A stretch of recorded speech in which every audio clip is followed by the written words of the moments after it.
नमस्कार दोस्तों, इस चैनल पर क्लास 12 की सीबीएसई और आईएससी बोर्ड मैथ्स का सिलेबस कवर किया जाएगा, जिसमें स्टार्ट कर रहे हैं मैट्रिक्स से। मैट्रिक्स का पार्ट 1 आज शुरू कर रहे हैं। मैट्रिक्स क्या होता है? What is matrix? A rectangular arrangement of objects is called matrix. मतलब किसी भी मैट्रिक्स को अगर रेक्टेंगुलर अरेंजमेंट उसका किया जाए तो वो मैट्रिक्स कहलाता है। किसका? ऑब्जेक्ट्स का। ठीक है, रेक्टेंगुलर अरेंजमेंट। और it is denoted by the capital letters of A B C. जो अल्फ़ाबेट के कैपिटल लेटर्स हैं, इनसे डिनोट किया जाता है मैट्रिक्स का। तो मैट्रिक्स का notation capital A is equal to a i j. मतलब एक जनरलाइज फार्म लिया है जिसमें आई रो को रिप्रेजेंट कर रहा है और जे कॉलम को रिप्रेजेंट कर रहा है। ठीक है, अगर हम लोग इसको ओपन करें तो इस तरीके से इसको लिख सकते हैं कि आई इज इक्वल टू 1, मतलब फर्स्ट रो। ये हमारी फर्स्ट रो कहलाती है और ये सेकंड रो हो जाएगी और ये वाली थर्ड रो और लास्ट में आर एम। देखिए यहाँ पे एम लिखा है, इसका मतलब एम रोज है इसमें, और एन कॉलम्स हैं, नंबर ऑफ़ कॉलम्स, इसको कॉलम्स बोलते हैं। ठीक है, कॉलम जाहिर सी बात है वो वर्टिकल होगा। वर्टिकल जो भी है उसको कॉलम्स बोलते हैं और जो हॉरिजॉन्टल होता है उसको रोज बोलते हैं। ठीक है, तो रोज कॉलम क्लियर हो गया। और इसका देखिए, अगर मैट्रिक्स स्क्वायर है तो डायगोनल बनेगा। तो देखिए ये वाला जो डायगोनल होता है A11, A22, A33, इस डायगोनल को हम लोग मेजर डायगोनल बोलते हैं। और इसके अपोजिट जो ये वाला डायगोनल होता है इसको माइनर डायगोनल बोलते हैं। ठीक है, तो ये जो मेजर डायगोनल है इसको और भी नामों से पुकारते हैं, जैसे प्रिंसिपल डायगोनल भी इसी को कहते हैं, लीडिंग डायगोनल भी इसी को कहते हैं, और मेन डायगोनल भी यही होता है। ठीक है, तो ये हो गया हमारा प्रिंसिपल डायगोनल। और प्रिंसिपल डायगोनल के एबव, यानी प्रिंसिपल डायगोनल के जस्ट ऊपर वाला जो डायगोनल होता है उसको हम लोग बोलते हैं सुपर डायगोनल। और प्रिंसिपल डायगोनल के जो नीचे वाला डायगोनल होता है, नीचे वाला, उसको सब डायगोनल बोलते हैं। यानी प्रिंसिपल डायगोनल के ऊपर वाला, जस्ट ऊपर जो डायगोनल होता है उसको सुपर डायगोनल, और जस्ट नीचे जो होता है उसको सब डायगोनल बोलते हैं। ठीक है, तो ये तो हो गया मैट्रिक्स की डेफिनेशन। उसके बाद फिर मैट्रिक्स कब इक्वल होंगी? Equal of matrices. तो two matrices A and B. A matrix को नोटेशन हम लोग इस तरीके देते हैं, A is equal to a i j. I j मतलब इसको अगर ओपन करेंगे तो इस तरीके का, अगर उसमें एम रोज एम कॉलम्स हैं तो यही ए आई जे इस तरीके से ओपन हो जाएगा। ठीक है, तो मैट्रिक्स को हम लोग हमेशा कैसे डिनोट करेंगे? ए आई जे। और दूसरी मैट्रिक्स हमने ले लिया B I J. Two matrices A and B are said to be equal matrices if. Two matrices equal कब होंगी? डेफिनेशन क्या है? इक्वल मैट्रिक्स कब होंगी? तो इसके लिए क्या है कि order of A and B are equal, दोनों का ऑर्डर सेम होना चाहिए। मान लीजिए ये मैट्रिक्स 3x4 की है तो ये मैट्रिक्स भी 3x4 का होना चाहिए। पहली शर्त ये है। दूसरी शर्त ये है कि corresponding elements are equal. That means a i j is equal to b I j होना चाहिए। एग्जाम्पल देख लीजिए, A is equal to suppose 1 2 3 4 है और बी भी सेम आर्डर की मैट्रिक्स है, तो ये दोनों इक्वल तब होंगी जब इनके करस्पॉन्डिंग एलिमेंट्स का मतलब जैसे A11 है तो इसका ये B11 बराबर होना चाहिए। इनको करस्पॉन्डिंग एलिमेंट्स बोलते हैं। तो ये वाला एलिमेंट्स इसके इक्वल है, ये वाला इसका करस्पॉन्डिंग है, ये वाला एलिमेंट इसका करस्पॉन्डिंग है, एंड सो ऑन। ठीक है, तो करस्पॉन्डिंग एलिमेंट्स इक्वल अगर हैं तभी हम लोग उसको इक्वल मैट्रिक्स बोलेंगे। So A is equal to B, then A is equal to क्या हो जाएगा? 1, और बी इज इक्वल टू 2 हो जाएगा, सी इज इक्वल टू 3 और डी इज इक्वल टू 4 हो जाएगा। ठीक है, तो दो मैट्रिसेस इक्वल इस केस में होती हैं। अब दूसरा बात करते हैं कंपेरेबल मैट्रिसेस। मैट्रिसेस कब कंपेयर कर सकते हैं, कंपेरेबल कब होंगी? अगर उनका ऑर्डर सेम है। Two matrices A and B are said to be comparable if they are of the same order. अगर दोनों का ऑर्डर सेम है तो वो मैट्रिक्स कंपेरेबल होंगी। जैसे ये मैट्रिक्स मान लीजिए ए पी क्रॉस क्यू की और बी पी क्रॉस क्यू की, ये भी है, तो A and B are said to be comparable matrices. इनके एलिमेंट्स कुछ भी हो फ़र्क नहीं है, लेकिन ऑर्डर सेम होना चाहिए। ए इज इक्वल टू ए का जो ऑर्डर है सेम ऑर्डर बी का होना चाहिए, तो वो मैट्रिक्स कंपेरेबल मैट्रिक्स हो जाएंगी। ठीक है, तो two matrices are said to be comparable if the order of this matrices are equal, है ना। अब हम लोग बात करते हैं टाइप्स ऑफ मैट्रिसेस। मैट्रिसेस की कितने टाइप्स होते हैं, तो टाइप्स ऑफ मैट्रिसेस है हम लोग करीब 12 टाइप्स यहाँ पे देखेंगे।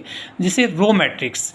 रो मैट्रिक्स क्या होती है कि a matrix capital A is said to be row matrix if it contains only one row. मतलब इसमें किसी भी मैट्रिक्स में अगर केवल एक ही रो हो तो उसको हम लोग रो मैट्रिक्स बोलेंगे। ठीक है, देखिए एक हम जनरल डेफिनेशन लिखने के लिए एक जनरल चीज़ देखेंगे कि a matrix capital A is said to be. जो भी डेफिनेशन देनी हो वहाँ लिख लीजिए और इफ़ के आगे उसकी कंडीशन हो जाएगी। तो एक ये जनरल वे में हम सारी डेफिनेशंस को बनाएंगे, यानी ये एक तरीके से फ्रेम दे रहे हैं कि ए मैट्रिक्स कैपिटल ए, अगर मैट्रिक्स स्क्वायर है तो यहाँ स्क्वायर लिख लेंगे कि स्क्वायर चाहिए तो a square matrix capital A is said to be, जो भी कहना चाह रहे हैं, और इफ़ के आगे उसकी कंडीशन। तो एक जनरल तरीका हो गया लिखने का। हम लोग हर एक मैट्रिक्स को इसी फॉर्म में डाल के डेफिनेशन उसकी बना सकते हैं। डेफिनेशन हमें रटना नहीं है, उसको थोड़ा समझ के लिखना है। ठीक है, तो अब देखिए हर मैट्रिक्स को हम इसी तरीके से लगभग डिफाइन करेंगे। तो a square matrix capital A is said to be row matrix, है ना। देखिए वही हमने लैंग्वेज यूज किया, a square matrix capital A is said to be row matrix, है ना। देखिए ए स्क्वायर मैट्रिक्स कैपिटल, अब यहाँ रो मैट्रिक्स के लिए स्क्वायर जरूरी नहीं है, तो a matrix capital A is said to be row matrix if, condition क्या है कि इसमें एक रो होनी चाहिए, सिर्फ एक रो होनी चाहिए, if it contains only one row. तो example A is equal to a i j और 1 क्रॉस m की मैट्रिक्स होगी, मतलब ये हमेशा रो रिप्रेजेंट करता है और ये कॉलम। तो कितने रो होनी चाहिए, 1 रो, और कॉलम m कॉलम है तो कॉलम कुछ भी हो सकते हैं, तो लेकिन शर्त है कि रो खाली एक होनी चाहिए। तो इसको अगर ओपन करेंगे तो A11, A12, A13 dot dot A1m कितने ऑर्डर की हो गई, 1 क्रॉस m की हो गई। दूसरा एग्जांपल अगर देखें तो A इज इक्वल टू 2, 3, 4, 5 कुछ भी एलिमेंट्स कुछ भी लिख दीजिए, तो ये क्या हो गया, 1 क्रॉस 4 की मैट्रिक्स हो गई। तो रो मैट्रिक्स क्या है, देखिए एक रो बनेगी, बस एक रो बनती है तो वो रो मैट्रिक्स कहलाएगी। डेफिनेशन बिल्कुल सिंपल है, हम लोग एक ही तरीके से सारी डेफिनेशन डिफाइन करेंगे। फिर अगला कॉलम मैट्रिक्स, तो जाहिर सी बात है एक कॉलम होगा, केवल एक कॉलम होना चाहिए तो उसको कॉलम मैट्रिक्स बोल देंगे। A matrix capital A is said to be column matrix if it contains only one column. ठीक है, तो A is equal to AI1, अब इसमें एक ही कॉलम है तो 1 लिख दिया, तो M क्रॉस 1 हो गया। इसको ओपन करेंगे तो A11, A21 dot dot AM1, M cross 1 की मैट्रिक्स हो गई। ठीक है, और दूसरा एग्जांपल ले लें, A is equal to alpha, beta, gamma, delta. ठीक है, तो क्या हो गया, कितने ऑर्डर की हो गई, 4, इसमें नंबर ऑफ रोज कितनी हो गई, 4, सो 4 क्रॉस 1 की मैट्रिक्स हो गई। ठीक है, अब स्क्वायर मैट्रिक्स की बात करते हैं, तो ए मैट्रिक्स कैपिटल ए, देखिए हम भाषा वही यूज कर रहे हैं लगभग, है ना, फ्रेम वही यूज कर रहे हैं। A matrix capital A is said to be square matrix if, square matrix की क्या कंडीशन है कि नंबर ऑफ रोज और कॉलम्स इक्वल होने चाहिए, जितनी रोज हैं उतनी ही कॉलम्स होने चाहिए। ठीक है, तो जैसे इसमें n रोज हैं तो n कॉलम्स भी हैं इसके, तो ये मैट्रिक्स हमारी स्क्वायर मैट्रिक्स कहलाएगी। तो a matrix capital A is said to be square matrix if it contains equal number of rows and columns. हमने बताया ना, इफ के आगे कंडीशन लिख देंगे, तो कंडीशन क्या है, it contains equal number of rows and columns. Example A i J n cross n की मैट्रिक्स है, जहां i वेरी करेगा 1 से n तक और j वेरी करेगा 1 से n तक, यानी i और j की वैल्यू 1 से n तक है दोनों की। तो अगर इसको ओपन करेंगे तो i की वैल्यू 1, पहले के लिए i की वैल्यू 1 होगी, तो A11, A12, A13, A14, मतलब i1 फिक्स रहेगा और j चेंज होता रहेगा, तो A11, A12, A13 dot dot A1n।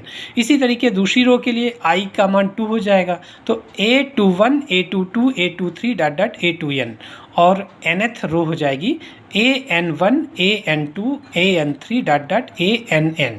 ठीक है, ये एग्जाम्पल हो गया कितने ऑर्डर की मैट्रिक्स है, n क्रॉस n की मैट्रिक्स है, स्क्वायर मैट्रिक्स। तो स्क्वायर मैट्रिक्स में नंबर ऑफ रोज और कॉलम्स इक्वल होते हैं।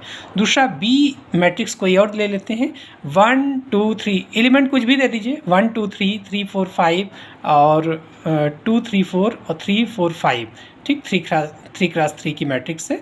तो नंबर कुछ भी दे सकते हैं, अपने आप कोई भी मैट्रिक्स आप बना सकते हैं, शर्त ये है कि उसमें इक्वल नंबर ऑफ रोज और कॉलम्स होना चाहिए, ठीक है।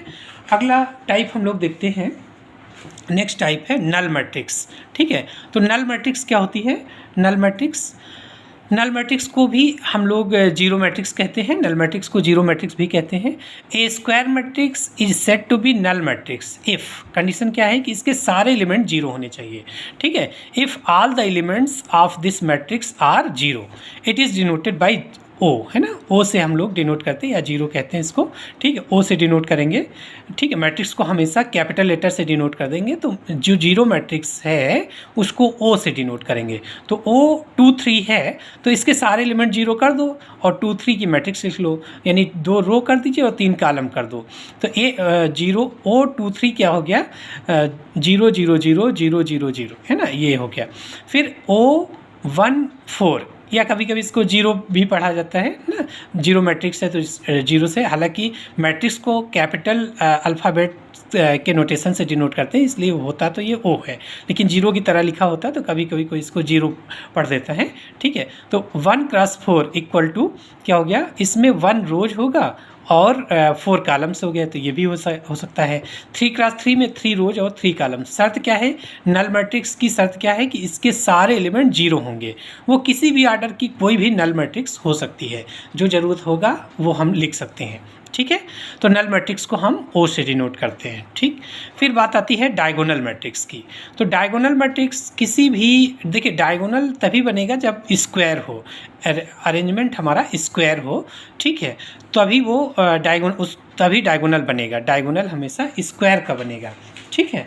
तो स्क्वायर का डायगोनल बनेगा, तो हम लोग ए स्क्वायर मैट्रिक्स, तो यहाँ स्क्वायर लिख देंगे। A square matrix capital A is said to be diagonal matrix if, शर्त क्या है, all of its non-diagonal elements are zero, that is aij equal to 0 for all I not equal to j।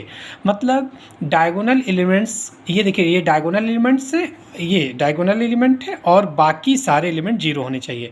Diagonal में भी zero हो सकते हैं, लेकिन शर्त है कि डायगोनल के अलावा नॉन डायगोनल, है ना, ये डायगोनल के अलावा जो होते हैं नॉन डायगोनल, है ना, ये लीडिंग डायगोनल है, ठीक है। इसको डायगोनल एलिमेंट और बाकी को नॉन डायगोनल एलिमेंट बोल देंगे।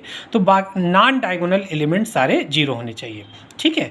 तो डायगोनल एलिमेंट, या इसी को हम लोग प्रिंसिपल डायगोनल बोलते हैं, प्रिंसिपल डायगोनल के एलिमेंट के अलावा बाकी सारे एलिमेंट्स, यानी उनको हम लोग बाकी को नॉन डायगोनल एलिमेंट बोल देते हैं। तो शर्त है कि non diagonal elements are zero, ये डायगोनल एलिमेंट और इसके अलावा जो भी हैं वो नॉन डायगोनल एलिमेंट हो गए, तो सारे नॉन डायगोनल एलिमेंट्स जीरो होने चाहिए, ठीक है। और डायगोनल के भी जीरो हो सकते हैं। डायगोनल मैट्रिक्स में डायगोनल एलिमेंट की तो कोई बात ही नहीं कर रहे हैं कि इनके अलावा जीरो होने चाहिए, तो इसका मतलब डायगोनल में भी जीरो हो सकता है, जैसे ए 0 बी और डायगोनल के अलावा बाकी सब जीरो हैं, ठीक है। तो ये भी हमारा डायगोनल मैट्रिक्स है। डायगोनल की शर्त क्या है कि all non diagonal elements are zero, मतलब a i j equal to 0 for i not equal to j, ठीक है। अलग देखिए ए 1 1 होता है, ये इसमें आई और जे इक्वल हो गया, इसमें आई जे इक्वल होता है, यानी डायगोनल वाले में आई जे इक्वल होता है और नॉन डायगोनल में आई जे इक्वल नहीं होता है, ठीक है। तो नॉन डायगोनल एलिमेंट सारे जीरो होने चाहिए, ठीक है। डायगोनल मैट्रिक्स में नॉन डायगोनल एलिमेंट सभी जीरो होने चाहिए। फिर स्केलर मैट्रिक्स की बात करते हैं। तो जो डायगोनल मैट्रिक्स थी, अगर उसी के डायगोनल एलिमेंट्स इक्वल हो जाए तो उसको हम लोग स्केलर मैट्रिक्स बोलते हैं। तो a diagonal matrix is said to be scalar matrix if all the diagonal elements are equal, ठीक है। तो अब हम यहाँ पर डायगोनल मैट्रिक्स बोल दिया, diagonal matrix. A diagonal matrix is said to be scalar matrix if all the diagonal elements are equal, ठीक है। तो ये जो डायगोनल एलिमेंट्स हैं, डायगोनल एलिमेंट्स ये सभी क्या होने चाहिए, इक्वल होने चाहिए। जैसे 3 3 3 4 4 4 ना 5 5 5 कुछ भी कह दीजिए, इक्वल होने चाहिए बस। के सभी के कर दीजिए, ये देखिए सभी में के कर दिया, यानी सभी इक्वल होने चाहिए डायगोनल एलिमेंट्स। और अब ये नहीं कि इसमें जीरो नहीं चलेगा कि एक के हो जाए फिर जीरो हो जाए फिर के, ये नहीं चलेगा, सारे एलिमेंट इक्वल होने चाहिए स्केलर मैट्रिक्स में। तो डायगोनल मैट्रिक्स को ही हम लोग स्केलर्स कह सकते हैं अगर उसके डायगोनल एलिमेंट क्या हो, इक्वल हो जाए। ठीक है, तो स्केलर मैट्रिक्स दो तरीके से डिफाइन कर सकते हैं। एक तो अगर आप ये कह देते हैं कि डायगोनल मैट्रिक्स, तो ये बात क्लियर हो गई कि सारे 9 डायगोनल एलिमेंट जीरो होंगे। तो a diagonal matrix is said to be scalar matrix if all the diagonal elements are equal. और अगर आप यहाँ डायगोनल ना कह के स्क्वायर मैट्रिक्स कहते हैं तो आपको दोनों बात बतानी पड़ेगी कि डायगोनल एलिमेंट इक्वल है और नॉन डायगोनल एलिमेंट्स जो है वो जीरो हैं। तो a square matrix capital A is said to be scalar matrix if all the diagonal elements are equal and non diagonal elements are zero, ऐसा बताना पड़ेगा अगर आप यहाँ स्क्वायर मैट्रिक्स लेते हैं तो। डायगोनल मैट्रिक्स कहते ही इतना क्लियर हो गया कि नॉन डायगोनल एलिमेंट्स जीरो होंगे इसके, तो सिर्फ डायगोनल एलिमेंट्स को हमें इक्वल बताना पड़ेगा बस। ठीक है, तो दोनों तरीके से स्केलर मैट्रिक्स को डिफाइन कर सकते हैं। ठीक है, तो इसमें क्या होता है, a i j equal to zero for i not equal to j, और ये इक्वल होता है यानी के कह दिया तो for i is equal to j, k का मान कुछ भी हो जाए 1 2 3 4 एक्स, है ना। जिससे मान लीजिए वेरिएबल दे दिया एक्स तो सारा एक्स हो गया, सभी एक्स हो गया, तो 3 क्रॉस 3 की ये डायगोनल मैट्रिक्स हो गई। ठीक, डायगोनल मैट्रिक्स क्लियर हुआ। फिर आगे हम लोग बात करते हैं आइडेंटिटी मैट्रिक्स। तो उसी से देखिए डायगोनल से ही अगर डायगोनल मैट्रिक्स के एलिमेंट 1 हो जाएं, यूनिट हो जाएं, तो उसको आइडेंटिटी मैट्रिक्स बोलते हैं और आई से डिनोट करते हैं। ठीक है, तो a diagonal matrix is said to be identity matrix if all the diagonal elements are unit, it is denoted by I. और अगर आप ये डायगोनल मैट्रिक्स ना बोल के स्क्वायर मैट्रिक्स बोलते हैं तो क्या बताना पड़ेगा, a square matrix is said to be identity matrix if all the diagonal elements are unit and non diagonal elements are zero. दोनों बात बतानी पड़ेगी फिर कि नॉन डायगोनल जीरो है और डायगोनल एलिमेंट्स 1 है। लेकिन अगर आपने डायगोनल मैट्रिक्स बोल दिया तो ये नॉन डायगोनल एलिमेंट्स अपने आप जीरो मान लिए जाएंगे। ठीक है, तो इस तरीके आइडेंटिटी मैट्रिक्स डिनोट करते हैं इसको। आई जैसे I3 है तो 3 ये हमेशा स्क्वायर होगी, तो I3 है तो 3 क्रॉस 3 की आपकी जो है डायगोनल मैट्रिक्स होगी जिसके डायगोनल एलिमेंट 1 होंगे, तो आइडेंटिटी मैट्रिक्स 1 0 0 0 1 0 0 0 1 हो गया। I2 है तो ये 2 क्रॉस 2 की मैट्रिक्स होगी, डायगोनल एलिमेंट 1 बाकी सब 0, तो 1 0 0 1। I4 लिखना है तो डायगोनल एलिमेंट 1 बाकी सब 0। ठीक है, इसमें क्या है, a i j is equal to 0 when i not equal to j and 1 when i equal to j, यानी कि ये डायगोनल वाले 1 होंगे और बाकी सभी 0 होंगे। ट्रांसपोज ऑफ द मैट्रिक्स की बात करते हैं, है ना। Transpose of the matrix, a matrix obtained by interchanging the rows and columns is called transpose of the given matrix और it is denoted by A dash और ए टी, है ना, ए पावर टी ऐसा denote करते हैं। दो notation है, किसी बुक में आपको डैश मिलेगा, किसी में ए पावर टी मिलेगा। ठीक है, तो A is equal to, suppose A कोई मैट्रिक्स है, A is equal to 1 2 3 4 5 6, element कुछ भी लिख दीजिए, आप अपने आप एग्जांपल बना लीजिए, कोई भी मैट्रिक्स है। तो ए डैश क्या हुआ, फर्स्ट रो को फर्स्ट कॉलम कर दो, तो 1 2 3, यहाँ पर फर्स्ट रो 1 2 3 है तो 1 कॉलम कर दिया, फर्स्ट कॉलम कर दिया। सेकेंड रो को सेकेंड कॉलम कर दीजिए, तो ये ट्रांसपोज मैट्रिक्स हो जाएगी ए डैश। ठीक है, इसको ए डैश से डिनोट करेंगे। जैसे बी हमारी 3 क्रॉस 3 की मैट्रिक्स है, अब देखिए ये 2 क्रॉस 3 की थी, ट्रांसपोज करने पर 3 क्रॉस 2 की हो जाएगी। ठीक है, यानी रोज को फर्स्ट रो को फर्स्ट कॉलम कर दो, सेकंड रो को सेकंड कॉलम, थर्ड रो को थर्ड कॉलम, ऐसा करते जाएंगे। इसमें फर्स्ट रो को फर्स्ट कॉलम बना दिया, सेकंड रो को सेकंड कॉलम बना दिया, थर्ड रो को थर्ड कॉलम बना दिया। ठीक है, तो ये डैश कहलाएगा। अब देखिए डैश पे कई डेफिनेशंस और आ जाएंगी। डैश अगर हम लोग सिमेट्रिक मैट्रिक्स की बात करें, सिमेट्रिक मैट्रिक्स, तो a square matrix capital A is said to be symmetric matrix if A dash equal to A. देखिए डैश पे डेफिनेशन बनी है, यानी सिमेट्रिक मैट्रिक्स अगर किसी मैट्रिक्स का डैश कर दें और वो सेम मैट्रिक्स आ जाए तो वो मैट्रिक्स सिमेट्रिक मैट्रिक्स कहलाएगी।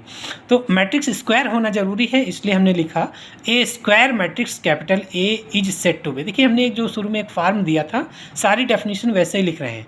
ए square matrix capital A is said to be क्या सिमेट्रिक मैट्रिक्स। इफ़ के आगे कंडीशन देंगे, कंडीशन क्या है कि मैट्रिक्स को ट्रांसपोज करने पर सेम मैट्रिक्स आ जाती है, ए डैश इक्वल टू ए। तो एग्जांपल देखिए, ए इज इक्वल टू हमने कोई, देखिए कैसे बनाओगे सिमेट्रिक मैट्रिक्स, कैसे बनाओगे। जब मान लीजिए एग्जांपल लिखना है आपको, तो कोई रटना तो है नहीं कि ये जो हमने लिख दिया यही आपको लिखना है, कैसे बनाओगे। तो ए इज इक्वल टू, देखिए डायगोनल में जो मर्जी लिख दीजिए, डायगोनल से कोई मतलब नहीं, कोई कुछ भी लिख दीजिए डायगोनल में, और उसके इधर जो है कोई भी एलिमेंट लिख लीजिए। सपोज़ आपने 2, 3 और ये 5 लिख लिया, तो इधर भी करस्पॉन्डिंग लिखना होगा। तो ये 2 है तो यहाँ पे 2 होगा, ये 3 है तो यहाँ पे 3 होगा, ये 5 लिखा है तो आपने इधर 5 लिखा। या इधर से देख लो, इधर कुछ भी लिख दो, इधर मान लीजिए 2, 3, 4 लिखा, तो 2 यहाँ पर लिखा है तो यहाँ पे 2 लिखना पड़ेगा, 3 यहाँ पे लिखा है तो ये 3 लिखना पड़ेगा, यानी और ये 5 है तो यहाँ पे 5 लिखना पड़ेगा। मतलब इसमें क्या होता है कि a i j equal to A j i हो जाता है, ठीक है। ये एलिमेंट सेम हो जाते हैं, तो ऐसी मैट्रिक्स को हम लोग बोलते हैं सिमेट्रिक मैट्रिक्स। तो अपने आप एग्जांपल आपको बनाना है, कोई रटना नहीं है ना। डायगोनल एलिमेंट कुछ भी लिख दो, इधर कुछ भी लिख लीजिए, तो उसके सेम एलिमेंट्स इस साइड में लिखना पड़ेगा, बस सिमेट्रिक हो गया। देखिए अब इसको ट्रांसपोज करें तो A dash equal to first row को फर्स्ट कॉलम बना दो, सेकेंड रो को सेकेंड कॉलम बना दिया, थर्ड रो को थर्ड कॉलम बना दिया। देखिए ये मैट्रिक्स दोनों सेम है, कोई फर्क नहीं आया, तो ए डैश इक्वल टू ए, इसलिए मैट्रिक्स ए को हम लोग क्या बोलेंगे, matrix A is symmetric matrix. ठीक, अगला टाइप्स डेफिनेशन, अगली टाइप्स देखिए क्या है, स्क्यू सिमेट्रिक मैट्रिक्स, ये भी डैश पर है। तो a square matrix capital A is said to be skew symmetric matrix if A dash equal to minus A. इसमें क्या होता है कि a i j equal to minus a j i हो जाता है, ठीक, a i j is equal to minus j i हो जाता है। तो इसमें क्या होगा कि डायगोनल एलिमेंट्स तो हमेशा जीरो आएंगे। पहली चीज़ मैट्रिक्स स्क्वायर होगी, है ना, a square matrix capital A is said to be skew symmetric matrix if A dash equal to A, ठीक है। तो इसके हमेशा डायगोनल एलिमेंट क्या होंगे, जीरो। तो कोई भी एग्जांपल बनाना है तो लिख लीजिए, डायगोनल एलिमेंट को जीरो कर लीजिए, इधर कुछ भी लिख लीजिए। सपोज आपने 1, 2, 3 लिख लिया, तो इधर माइनस लगा के वही एलिमेंट लिख लो।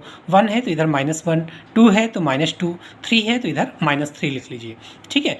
तो अब इसका डैश कर लो, A dash equal to first row को फर्स्ट कॉलम बना दो, सेकेंड रो यानी -103 को सेकंड कॉलम बना लो, -103, थर्ड रो को थर्ड कॉलम बना लीजिए, और फिर सभी से माइनस कॉमन ले लो। इस मैट्रिक्स से माइनस कॉमन ले लो, तो हर एक एलिमेंट में माइनस से मल्टीप्लाई हो जाएगा, तो 0 का 0 रहेगा, ये 1 हो गया, ये 2 हो गया, फिर -1 0 3 हो गया, -2 -3 0, और ये देखिए मैट्रिक्स ए हो गई, जो मैट्रिक्स माना था वो मैट्रिक्स हो गई। तो A dash equal to minus A आ गया, ठीक है, माइनस कॉमन हो गया था, तो A dash equal to minus A, this implies that A is skew symmetric matrix.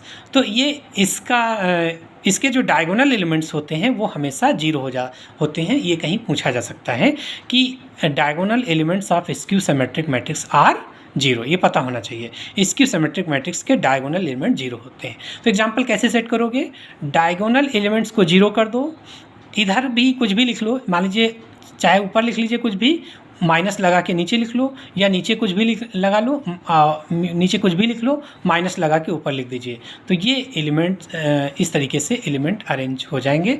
तो ऐसी जो मैट्रिक्स बनेगी वो हमेशा स्क्यू सिमेट्रिक मैट्रिक्स होगी। इसी डैश पर एक मैट्रिक्स है ऑर्थोगोनल मैट्रिक्स। ऑर्थोगोनल मैट्रिक्स क्या होती है, a square matrix capital A is said to be orthogonal matrix if A dash equal to I is equal to A dash into A, ठीक है। Example, if A is equal to cos theta minus sine theta cos theta, तो इसका dash क्या होगा, first row को first column बनाया, second row को second column, dash हो गया। फिर A into A dash equal to क्या हो गया, मैट्रिक्स ए लिखा और ए डैश लिख लिया, दोनों को मल्टीप्लाई किया। मल्टीप्लाई आपको पता है रो बाई कॉलम होता है, फर्स्ट रो फर्स्ट कॉलम, तो फर्स्ट एलिमेंट बनेगा। तो कॉस स्क्वायर थीटा हो गया, plus minus sine theta into minus sine theta, sine square theta हो गया। तो cos square plus sine square theta, first row से फर्स्ट कॉलम मल्टीप्लाई करेंगे तो पहला एलिमेंट आएगा, फिर फर्स्ट रो से सेकंड कॉलम मल्टीप्लाई करेंगे तो ये आ जाएगा, ठीक है। तो cos theta sine theta minus sine theta cos theta, ये कैंसिल हो गया प्लस माइनस। फिर सेकंड रो फर्स्ट कॉलम, तो sine theta cos theta minus sine theta cos theta, तो ये भी कैंसिल हो जाएगा। फिर second row second column sine theta sine square theta plus cos theta into cos square theta हो गया। Sine square theta plus cos square theta 1 होता है, तो 1 0 और 0 1, ये क्या हो गया I2, मैट्रिक्स I2 हो गया। और फिर a डैश इंटू ए करोगे तो डैश वाला पहले लिख लो, a बाद में लिख लीजिए। इसको फिर वैसे ही मल्टीप्लाई करोगे तो ये फिर आइडेंटिटी मैट्रिक्स बन जाएगा I2। तो a dash equal to I2 is equal to a dash into A, तो a इज आर्थोगोनल मैट्रिक्स। ठीक है, तो डैश पे आपने देखा, डैश पे कि कितने तरीके की मैट्रिसेस हो गई, डैश पे कितना डिफाइन हो गया। देखिए एक तो हो गया ट्रांसपोज पे कि a dash equal to a है तो मैट्रिक्स क्या होती है, सिमेट्रिक, क्या होती है, सिमेट्रिक है ना। और a dash equal to minus a है तो क्या हो जाती है, मैट्रिक्स कैसी हो जाती है, स्क्यू सिमेट्रिक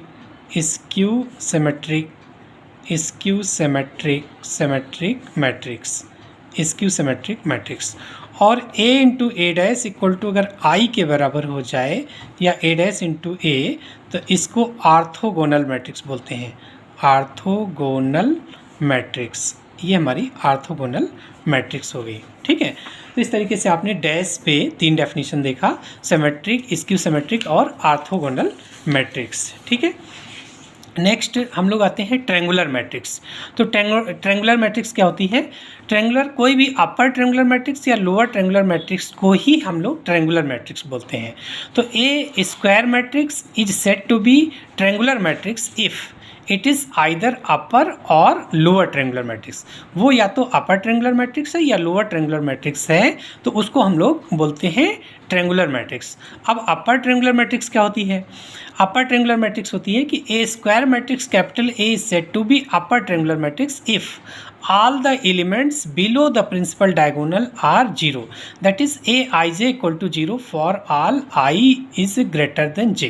मतलब ए एग्जाम्पल देखिए, ए इज इक्वल टू कोई भी मैट्रिक्स इस तरीके से होगी कि जो प्रिंसिपल डायगोनल है उसके नीचे के सारे एलिमेंट 0 होंगे, यानी बिलो द प्रिंसिपल डायगोनल। ये देखिए, below the principal diagonal are 0, all the elements below the principal diagonal are 0। तो ऊपर देखिए एक ट्रायंगल बन रहा है ना, ऊपर ट्रायंगल बन रहा है, इसलिए इसको हम लोग अपर ट्रायंगुलर मैट्रिक्स बोलते हैं। और इसके डायगोनल एलिमेंट में ऐसा नहीं कि ये एलिमेंट 0 नहीं हो सकते हैं, इनमें कहीं कोई भी 0 हो सकता है, लेकिन शर्त है कि प्रिंसिपल डायगोनल के नीचे सारे 0 होने चाहिए। जैसे अब डायगोनल एलिमेंट पे हमने यहाँ 0 कर दिया, यहाँ पे 0 कर दिया, तो ये भी हमारा क्या हो गया, अपर ट्रायंगुलर मैट्रिक्स ही है ना, क्योंकि इसकी शर्त तो केवल यही है कि प्रिंसिपल डायगोनल के नीचे सारे एलिमेंट 0 होने चाहिए। तो ये एलिमेंट क्या है,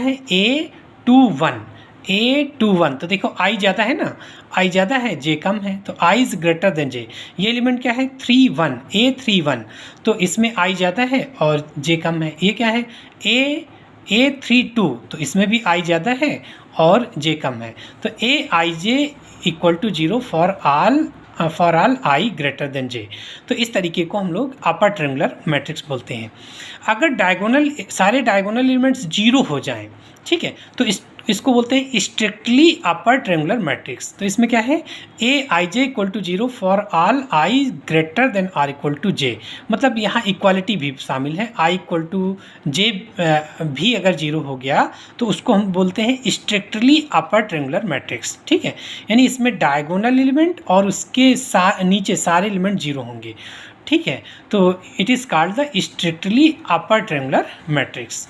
इसी तरीके से लोअर ट्रायंगुलर मैट्रिक्स में क्या होगा कि प्रिंसिपल डायगोनल के अबव सारे एलिमेंट 0 होंगे, और स्ट्रिक्टली लोअर ट्रायंगुलर मैट्रिक्स में ये डायगोनल एलिमेंट्स भी 0 हो जाएंगे।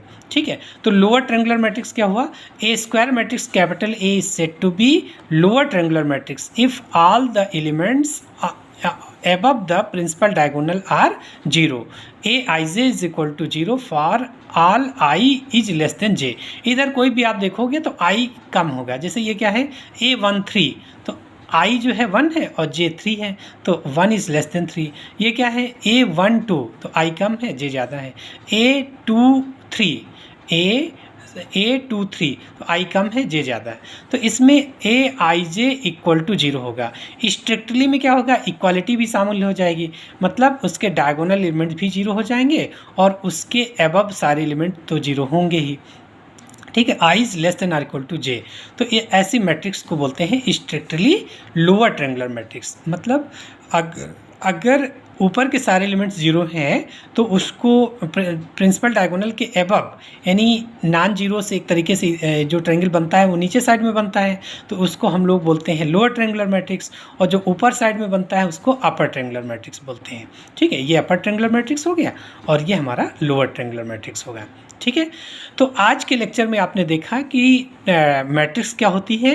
मैट्रिक्स क्या है, rectangular arrangement of objects is called matrix, और मैट्रिक्स के टाइप्स कितने होते हैं। ठीक है, तो लगभग 12 टाइप्स आपने देखा। ठीक है, तो ये 12 टाइप्स हो गए। अब अगले लेक्चर में हम लोग इनकी प्रॉपर्टीज़ लेंगे और क्वेश्चंस लगाएंगे। ठीक है, तो आप देखते रहिएगा, आगे नेक्स्ट के लिए हमारा चैनल देखते रहिएगा। धन्यवाद।